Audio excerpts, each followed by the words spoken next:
7 News.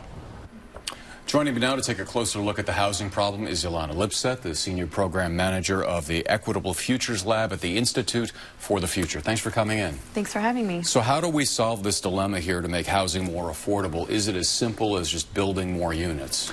You know, that is definitely one of the solutions because we're in such a housing crunch and we don't have nearly enough housing units to house the people in California, and especially with job growth expanding, we're not building enough units to accommodate the new workers.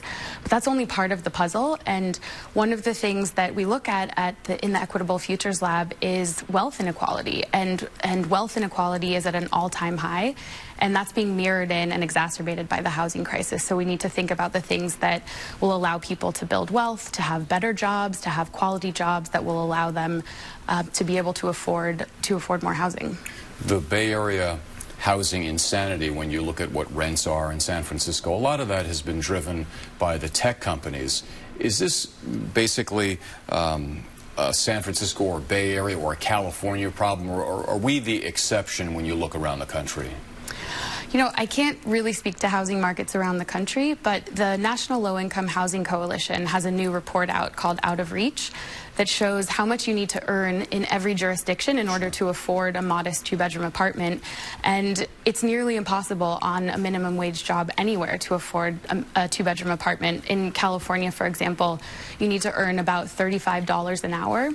And it's nearly double that in San Francisco. So if you're working a minimum wage job, you need to work 116 hours a week to be able to afford a modest apartment. And that, again, is just unacceptable and we're really seeing the effects of generations of wealth inequality. So how do we rebalance that? I mean, it's not going to be an easy thing to do, and you can't really work 116 hours for long and expect to survive. Right. Well, there are a number of things we can do. One, of course, is focus on jobs and on job quality. And so looking at ways to make sure that when people are getting jobs that they have living wages, that they have benefits, that they can take care of themselves and their families.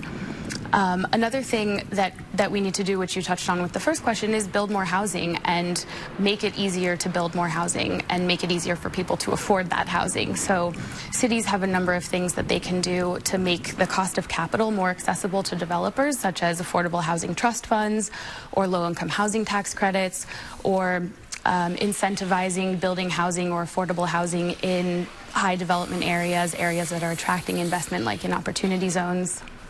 Any hope for change in the near term?